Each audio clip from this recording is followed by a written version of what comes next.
Alright, let's get started with section R8, nth roots and rational exponents. And we're going to split this section up into two parts, an A and a B. So this is part A. This will cover objectives 1 through 3. Only one objective left over for R8B. Objective 4 we'll cover in the next video. So here's objective 1. We're going to work with our nth roots. So we're moving above and beyond just square roots. So getting into cube roots or fourth or fifth roots or fractional roots even, which we'll cover in the next video.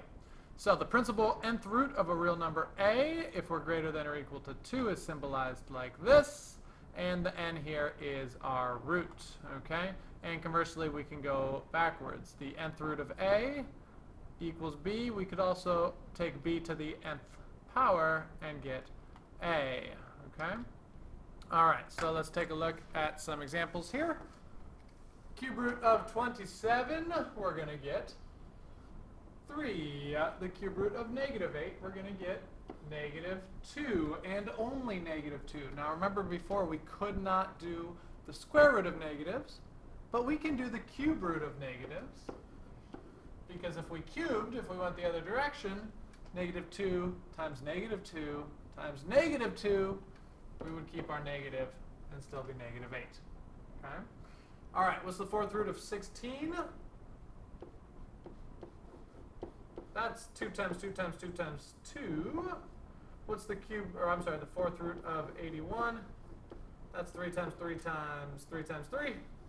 And so we've got 2 over 3. We get to split them up. We get to do them separately. Alright, here we go with the fifth root of 5. We get to cancel these ones out. Boom, boom. And we're left with negative 3. And unlike in the even roots, we don't have to worry about it being positive 3 or negative 3. The answer is just negative 3. So here's that right here. If we're doing even roots and we're canceling our square root and our roots and our square roots the other way around, the roots and the powers, sorry, lost my words there for a second. We have to put the absolute value on it of whatever's underneath here. So if we did the fourth root of, how about negative 5 to the fourth, the answer there is 5 because we have to do the absolute value. But if we were going to do the third root of negative 5 cubed, the answer there would be negative 5. We get to keep the negative because it's odd. So, knowing that, dive in there. Try problem 7. Pause the video. When you're ready to go, press play, and we're moving on. Here we go. Using a calculator. This is the only time we're going to worry about this. I just need to make sure you know how to do it.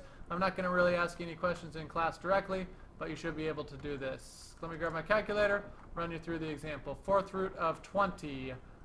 20 to the 1/4. Okay, we're going to punch it in just like that. And enter 2.11. Did it say what we're rounding to? Nope. So if it doesn't say, go ahead and assume 2 decimal places, 2.11. All right, you're up as well. 101, make sure you can get your calculators to work on some roots, and then we're moving. All right, here we go. Objective 2, simplifying radicals. And so now we're going to do lots of canceling out. We need some properties here. If we have multiplying going on underneath the radical symbol, we can split it up into 2 separate radicals, multiplying them together. We've seen this already. If we have a quotient inside the radical, we can split it up so we have 2 separate radicals that are dividing each other. And on this one, if we have the nth root of a to the m, we can do the nth root first if we want to, and then do to the m. Sometimes it's easier to do the root first and then raise it to the power. So the order doesn't matter. You can go either way. Let's take a look at some of these. Let's simplify some radicals here. So 75, don't know what that is, but what if we were able to split it up into the square root of 25 and the square root of 3? That makes it a lot easier because the square root of 25 is 5. We've got 5 rad 3. What's the cube root of 32? I don't know, but what if we could split that up into something that had a cube root? For instance, 8 and 4. So now the cube root of 8 is 2. Cube root of 4. We can pull that 2 on out.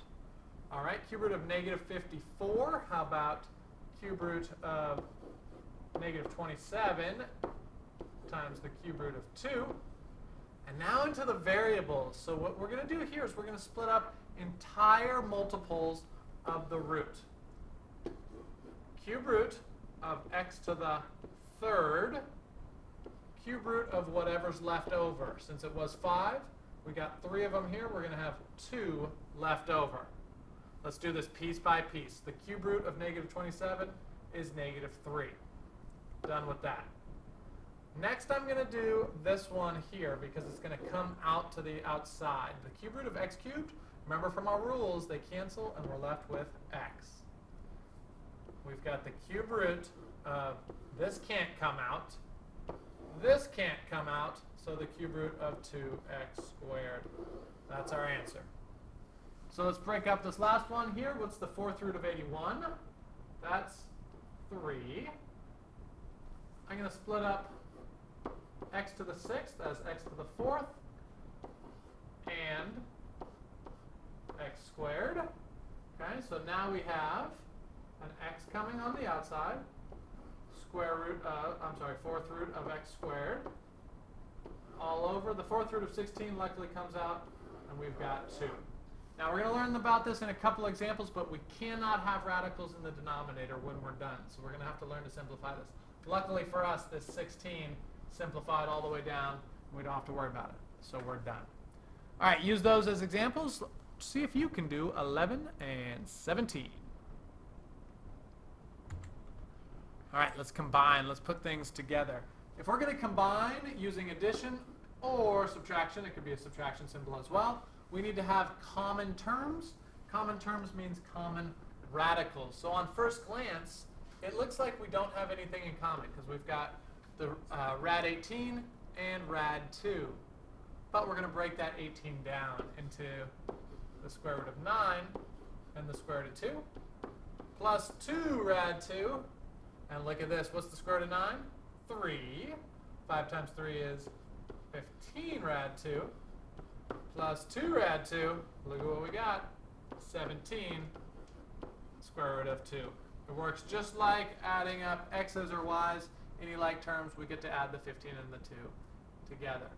All right, let's see if we can break this down. This takes a little bit of sorting here. 64, 4 times 4 times 4 is 64. So the cube root of 64 is actually just 4. If I did this over here, the cube root, I'm just going to put this as a note, the cube root of x to the 6th and the cube root of x, because 6 plus 1 adds back up to 7. This, right here, cancels out to x squared, the cube root of x to the 6th, because really that's the cube root of x cubed and another cube root of x cubed.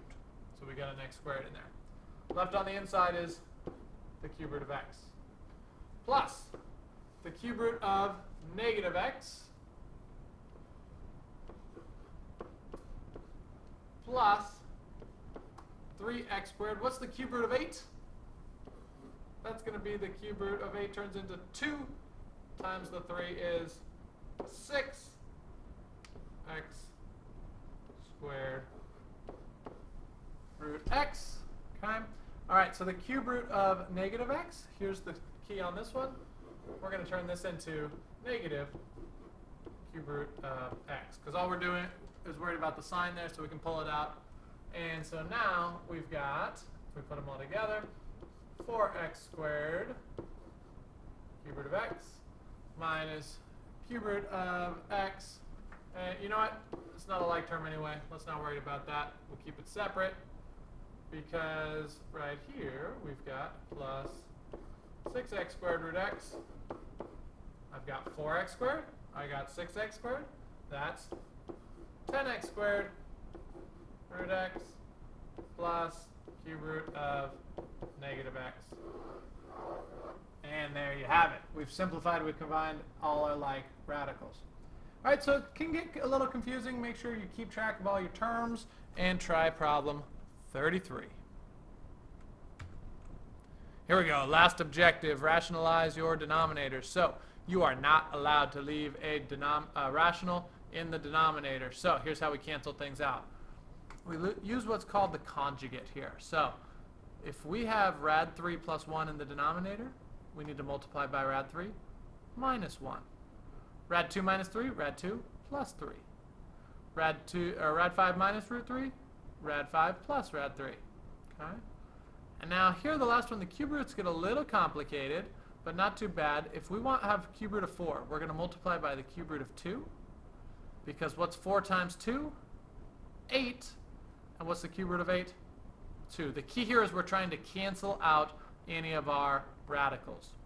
Let's take a look at some examples here.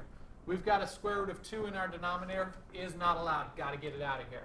We're going to multiply the top and the denominator, numerator and denominator, both by the square root of 2. In our numerator, we have 3 root 2. In the denominator, we've got really the square root of 2 squared, right? We're doing it times itself. It's going to cancel out. We're left with 2. All right? On B, we don't have to multiply by 5 rad 3, just the rad 3. Okay, don't get carried away with the entire denominator, just the radical part. 4 rad 3 over 3 times 3 is 9. Square root of 9 turns back into 3. We're going to cancel them out. 3 times 5 is 15. All right, and now the last one gets a little more complicated. We're going to have to do some foiling. We're going to multiply by the conjugate. Rad 2 minus 3 rad 5. Top and bottom. Rad 2 minus 3 rad 5. So, in the numerator, let's FOIL this. Rad 2 times rad 2 is 2. Foiling outside minus 3 rad 10. 2 times 5. Inside minus the square root of 2. Outside, and then, last plus 3 rad 5. All over. Now remember our special properties. A minus b, a plus b, this is where it comes in handy, is a squared minus b squared. Those O and the I parts of foiling are going to cancel out. So, square root of 2 times square root of 2 is 2 minus 3 times 5. 3 times 3 is 9 times 5, which is going to be 45. So, let's clean this up a little bit here. The numerator, not much you can do. 2 minus 3 rad 10 minus rad 2 plus 3 rad 5 all over negative, so we'll pull that out front, 43. Not the prettiest thing in the world, but we don't have any radicals in the denominator, so that's what we're looking for. Wrap this up by doing problem 47. Any questions, we'll be going over them in class. Good luck.